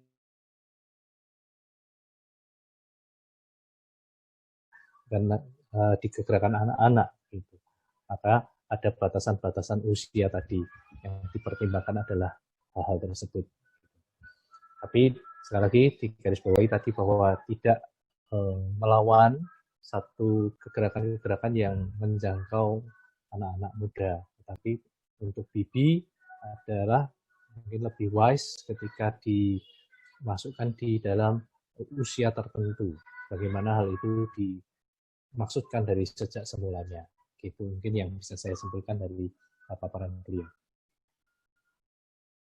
Ini bisa satu pertanyaan lagi, Pak Mario? Atau ada berapa? Bisa, Pak, bisa. Bisa ya? Ini ada pertanyaan. So, there's a question from Johan Day. Yeah, I read the question. I was wondering whether I have time because yes, all of you are very kind. It's more than an hour already. We've got time, sir. So in our brochure, we say that it's until 4 o'clock. Okay, yeah. But I don't like long sermons, so when people talk too long, I will already shut off already. Yeah. So yeah, I read Johan Day's question, and that is about.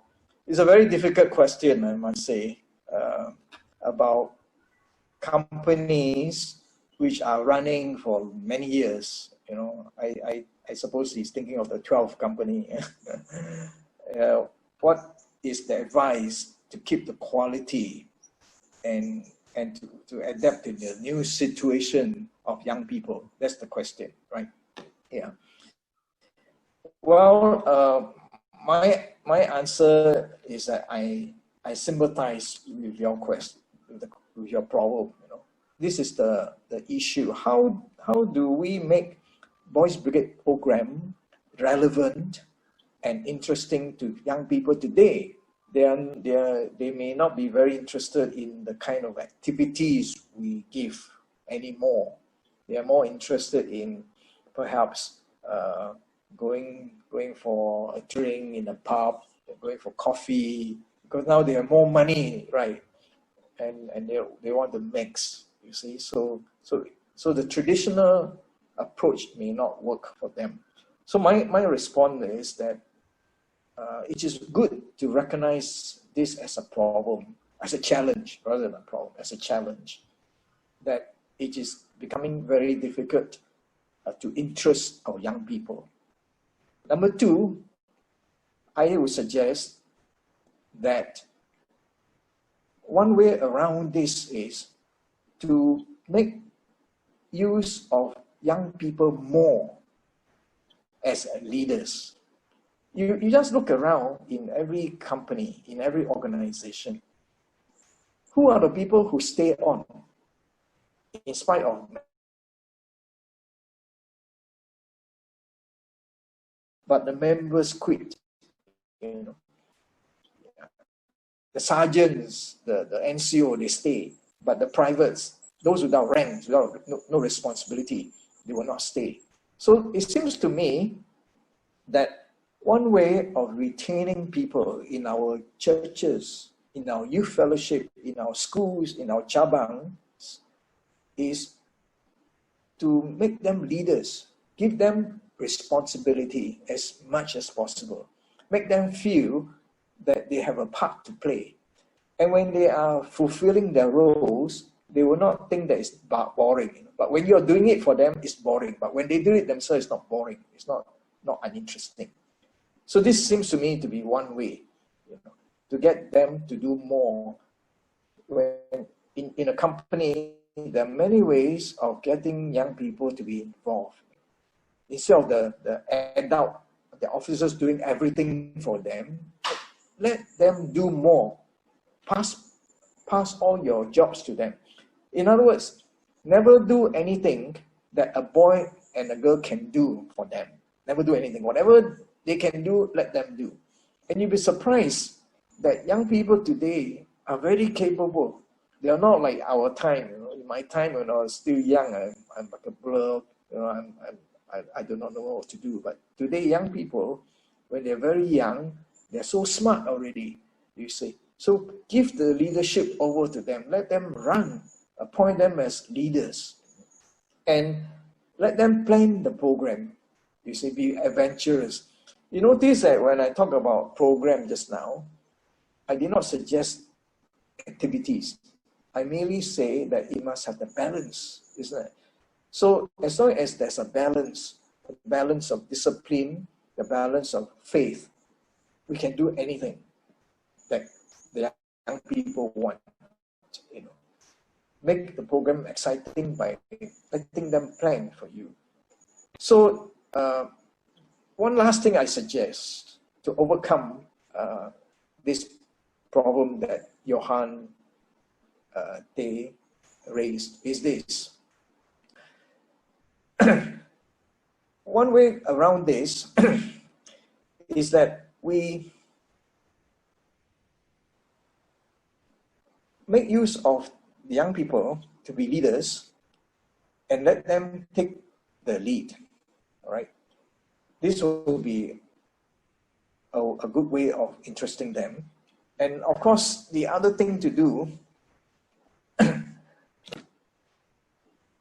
is that you be more adventurous. You know, you can introduce new things that are not done. So these are some ways to make your activities more interesting.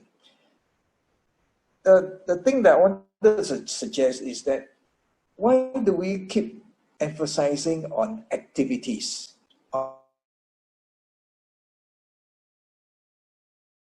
Is what attract people, attract the members. But what about emphasizing more on relationships, on friendship with your members?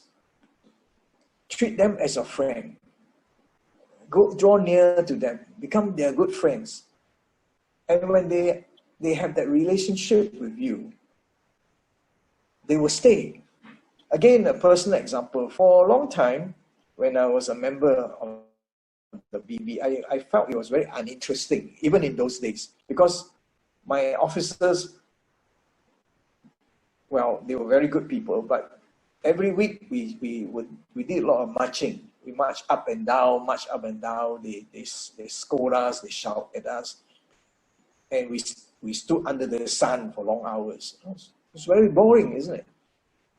But my officers were very close to us. They related to us. They came to my home. They visited my home. They took interest in me. They know my name. You know, they take me out. We all go out for makan. We go outing together. We became close. They are still officers, but we are still close. So every time I wanted to leave, to give up, I couldn't do it because these are my friends. We have a relationship going, you see. So this is something to emphasize, right? And it is more difficult because it takes more time to develop a relationship with your members. Yeah. Teachers too, you know, if you just teach, and when the bell goes, you go home. You have done your job. But if you are a good teacher, you will find that you might want to ring the pupil out, you want to talk to the parents, you might want to help the child in a special way, and you find that, wow, there's a relationship again. When my wife was a school teacher, and she used to phone up the parents and talk to them about their children, or the child. And I noticed that the parents appreciated that. And the children too appreciated that. They felt that they were wanted, they were treasured, they were valued by the teacher. It's the same thing, I think. Our relationship with our members is very important. If we can strengthen that, build on that. It doesn't matter if the program is boring. It really doesn't matter. When you go to church, for example, you might find it very boring, but you still went because all your friends are there. Am I right?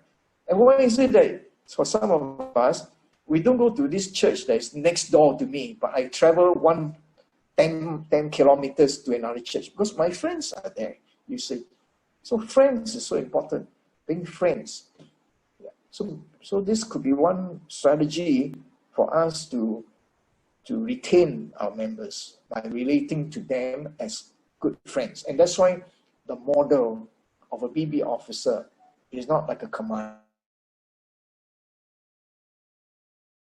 It operates differently. Yeah. Thank you.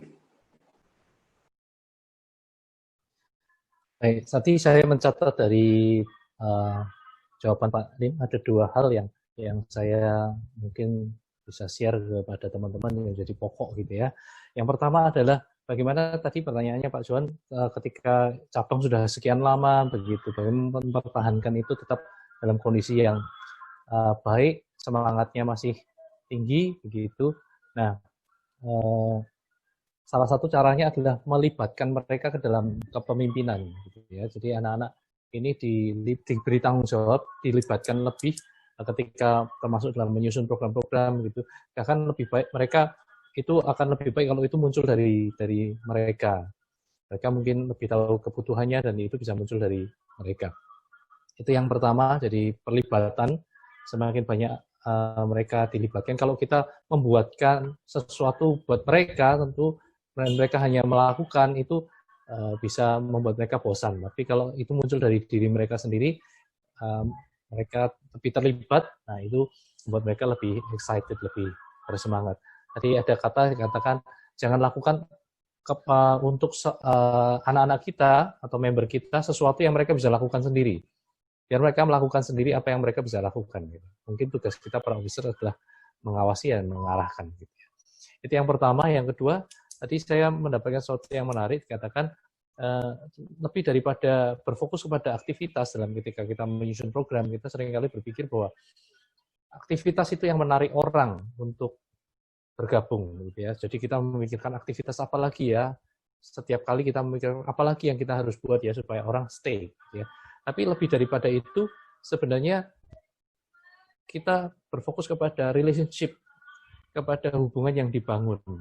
Beliau tadi mengatakan dalam case pengalaman beliau, dulunya ada waktu-waktunya beliau begitu bosan begitu ya, sehingga ingin leave BB. Tapi karena relationship yang dibangun dengan officersnya, dengan rekan-rekannya, sedemikian dekat, jadi ketika mau leave itu Mas justru yang terpikirkan adalah nggak bisa, ini saya meninggalkan komunitas saya, teman-teman saya, orang-orang yang dekat dengan saya. Bukan karena semata-mata bosan dengan aktivitasnya, tapi karena relationship yang dibangun. Jadi bagaimana kita melalui apa yang kita kerjakan itu fokusnya bukan kepada aktivitasnya, tetapi bagaimana kepada relasi yang dibangun, relasi yang semakin dekat. Tentu itu membutuhkan waktu dan usaha. Tetapi jangan sampai kita, istilah saya, gagal fokus begitu ya, dan dengan kita fokus kepada aktivitas. Saya mungkin bisa sedikit share menambahkan dari menanggapi tadi ya. Seringkali dalam apa yang kita lakukan, kita bisa saja fokus kita bergeser ya. Rekan-rekan, pengalaman saya di dunia pendidikan juga begitu. Saya pikir ya kita semua banyak berkecimpung di dunia pendidikan. Kita bisa fokusnya bergeser dari orang kepada program. Awal mulanya kita bersemangat bahwa kita ingin membangun orang, kita punya idealisme, kita ingin membentuk hidupnya orang gitu. Dengan menyusun banyak program dan segala macam gitu ya. Kita fokus kepada aktivitas dan fokus kepada aktivitas, kita bergeser dari relasi, dari hubungan gitu. Kita bergeser kepada penyelesaian tugas daripada dampak yang kita timbulkan. Seringkali yang kita pikirkan adalah apa programnya, aktivitasnya apa, kapan dilaksanakan, dan kita selesai. Begitu saja, kita selesai, kita anggap berhasil. Tapi pertanyaannya setelah kita menyelesaikan, dampaknya apa? Apakah itu menimbulkan dampak kekal begitu? Apakah itu menimbulkan transformasi di dalam kehidupan anak-anak kita? Kita geser fokus kita dari dampak kepada hanya sekedar penyelesaian tugas. Seperti kita ngajar, kita selesai, tugas kita selesai. Ya, administrasi kita bagus dan segala macam. Tapi pertanyaannya, anak kita ngerti enggak? We don't know. Gitu. Dan berikut lagi, kita setelah sekian lama jebakan berikutnya apa? Kita menjadi sedemikian mekanik. Kita menjadi orang yang karena melakukan sesuatu karena kebiasaan. Ya itu lagi begitu ya. Kita seperti buku teks berjalan begitu kalau ngajar gitu ya. Caranya sama, padahal kita sedang menggarap orang. Dan orang itu adalah dinamis, kita nggak seperti pabrik gitu ya. Masuk, bahan sama, dicetak, prosesnya sama, keluarnya sama. Menggarap orang tidak bisa seperti menggarap barang. Tentu sangat dinamis ya, karena orang per orang pendekatannya berbeda. Tapi seringkali pendekatan kita itu mekanis. Kita masuk ke tahun ajaran baru demi tahun ajaran baru dengan sesuatu yang sama. Mungkin kalau bukan karena pandemi ini, kita mungkin juga beroperasi dengan cara yang sama, masih sama dari tahun-tahun yang lalu. Tapi karena pandemi ini justru memaksa kita untuk berpikir lebih keras, memikirkan lagi sejatinya kita ini mengerjakan apa sih gitu ya. Kita melakukan apa yang kita lakukan ini kenapa begitu. Itu kita pertanyakan pada diri kita sendiri. Oke. Itu ini mungkin ada beberapa pertanyaan satu lagi ya, mungkin ada dari teman-teman, langsung saja ini yang tidak di chat. Ada? Kalau tidak ada, saya mungkin bisa minta Bu Risian untuk menyampaikan sesuatu. Halo ya. Murdo, ya. Oh Pak Murdo, ya silakan. Mungkin dibikinkan untuk senior program ya, mengingat kami kan sekolah nih cuma 2 kali 40 menit. Sedangkan idealnya kan minim 2 jam begitu ya. Mungkin dari BBI bisa bikinkan program untuk khusus sekolah gitu. Paling enggak kita nanti ya menambah-nambahi begitulah. Begitu. Jadi ada patokan khusus dari BBI untuk sekolah. Gitu. Untuk konteks aja. Sekarang ini atau untuk gimana? Ya bukan sekarang inilah. Karena pandemi kan, untuk next, ya. Oh, terima kasih. Ya, terima kasih Pak untuk masukannya, nanti biar di follow up oleh staff kami ya. Terima kasih. Oke, baik.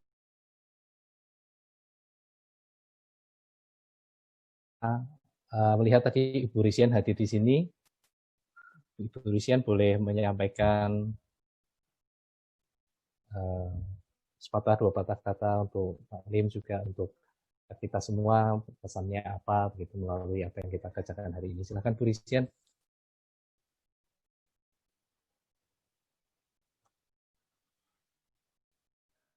Oh, tampaknya Ibu Risian.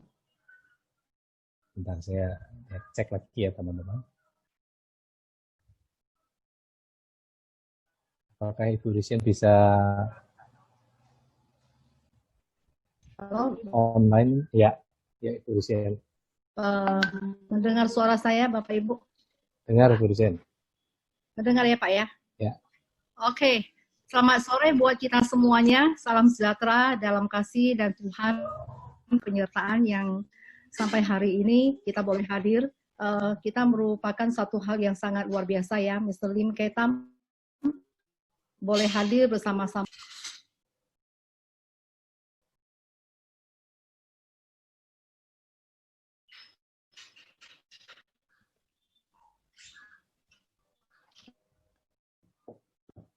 Halo?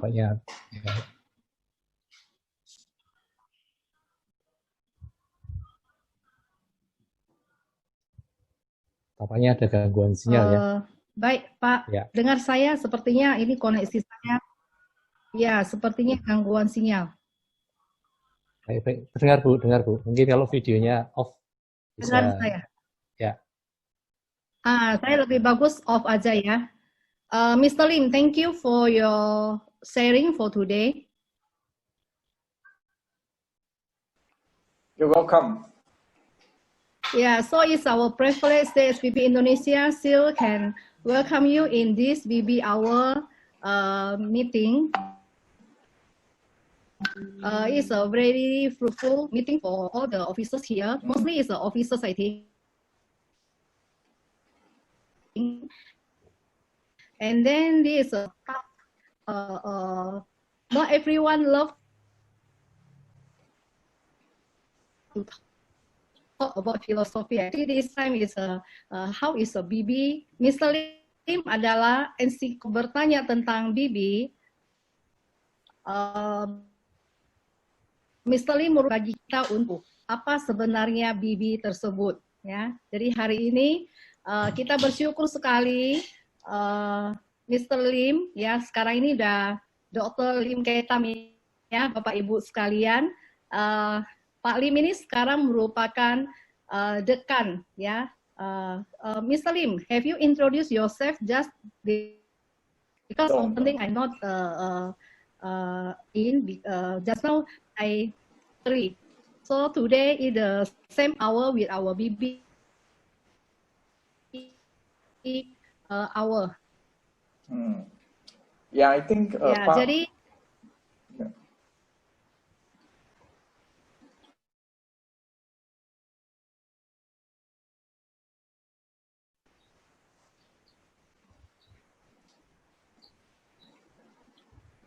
Ya, tampaknya ya, jadi ya, kita semuanya Bapak Ibu sekalian, ya masih dengar ya Pak ya? Masih Bu.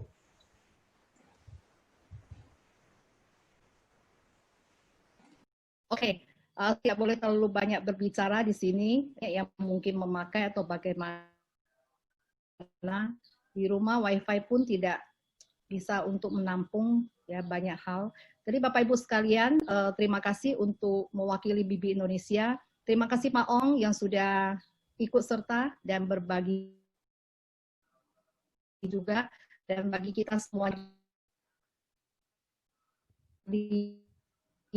ya untuk Reno boleh menginisiatifkan untuk boleh melakukan kegiatan yang bermanfaat ini, supaya apapun yang kita bicarakan ini boleh kita terapkannya dalam cabang kita masing-masing. Minimal kita bisa memahami ini soal pengetahuan kan yang bisa kita dapatkan pada kita masing-masing. So Mr. Lim, again, thank you for your sharing. Thank you. Yeah. Baik teman-teman, kita tidak terasa waktunya sudah mendekati pukul 4. Ya, kita akan segera mengakhiri pertemuan kita hari ini. Once again, thank you very much, Dr. Lim. So we learned a lot. The essence of a PB. Hope that we really think through about all of this philosophy, and we kind of reflect it in our ministry. Ya. Kita hari ini mendengar sesuatu esensi dari PB itu sendiri seperti apa, dan kita berharap dengan memahaminya, kita bisa merefleksikan dengan pelayanan kita di BB hari-hari ini, terkhusus di masa-masa pandemi seperti ini, akan ada banyak tantangan bagi setiap kita ya, untuk mengecek ulang apakah kita masih in line dengan tujuan-tujuan BB itu sendiri. Kenapa kita mengadakan BB? Tentunya bukan hanya karena kebijakan yayasan sekolah kita ya, yang karena harus ada BB begitu, kemudian kita dengan terpaksa menjalankannya, tapi setidaknya ketika kita hadir saat ini, kita mendengar apa yang menjadi kerinduan dari pertama kali BB itu diadakan, dibentuk, sampai kemudian tersebar ke seluruh dunia hari ini. Kiranya kita tetap setia dengan tujuan BB itu sendiri. Dan ketika perubahan-perubahan dibutuhkan, adaptasi-adaptasi dibutuhkan untuk dalam pelayanan BB kita, terkhusus pada saat-saat seperti ini, kembali men-track gitu ya, mengecek lagi apakah kita masih di dalam line yang benar gitu ya. dengan cara memahami filosofi PP ini sejak awal. Baik, kita sebelum mengakhiri nanti kita akan tutup dengan doa terlebih dahulu dan kemudian kita juga akan berfoto bersama. Saya bisa minta nanti Pak Sahala untuk bisa berdoa bagi kita semua untuk menutup acara ini. Kita berfoto dulu ya. Kita berfoto dulu saja. Terus setelah itu kita akan tutup dengan doa dan kita lanjutkan dengan PP Vesper. Mari, yang ambil foto siapa ini? Pak Mario atau siapa? Saya Pak, saya. Oh ya, Mas Wandi ya. Oke. Iya. Oke. Jadi semua kameranya dibuka dulu semuanya. Oke. Ya, saya mulai ya. Ada 3 kali ya, 3 halaman ya nih. Iya, ada 3 halaman. Saya mulai ya.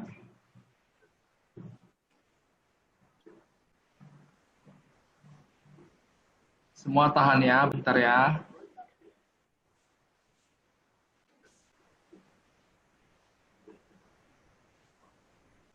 Sekali lagi ya, bentar. Ada yang belum buka. Oke.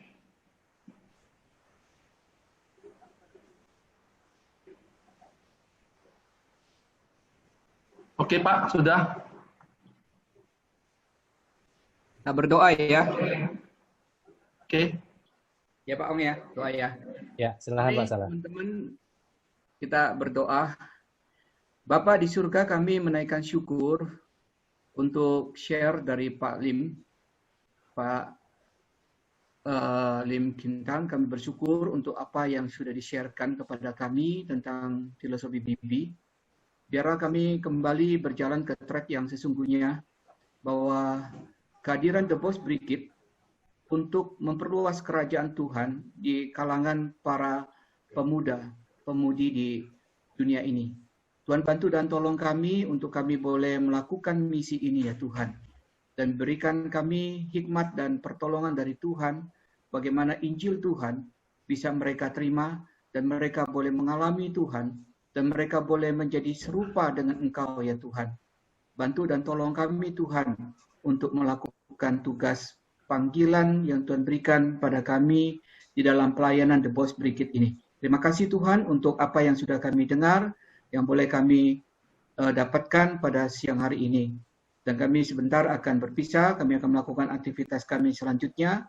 Kami mohon pimpinan dan penyertaan Tuhan atas kami. Dalam nama Tuhan Yesus kami menaikkan doa dan syukur kami. Amin. Terima kasih Pak. Thank you. Kita akan melakukan PP Vesper. Amoy.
Terima kasih teman-teman untuk kehadirannya. Kita sudah menyelesaikan pertemuan kita hari ini. Tuhan Yesus memberkati. Thank you Dr. Lim. Thank you very much. So much. Yeah. Bye. All the best, everybody. Bye-bye. Yeah. Thank you. Thank you. Thank you, sir. Thank you. Thank you very much for Mr. Lim. Thank you. Thank you Mr. Lim. Thank you. See you all sometime in Indonesia or in Singapore. We hope that. Yes, we hope that. Yep. Thank you, sir. Thank you. Thank you, sir. Thank you. Thank you, God bless. Mr. Kamtam. Thank Yep. you. Thank you.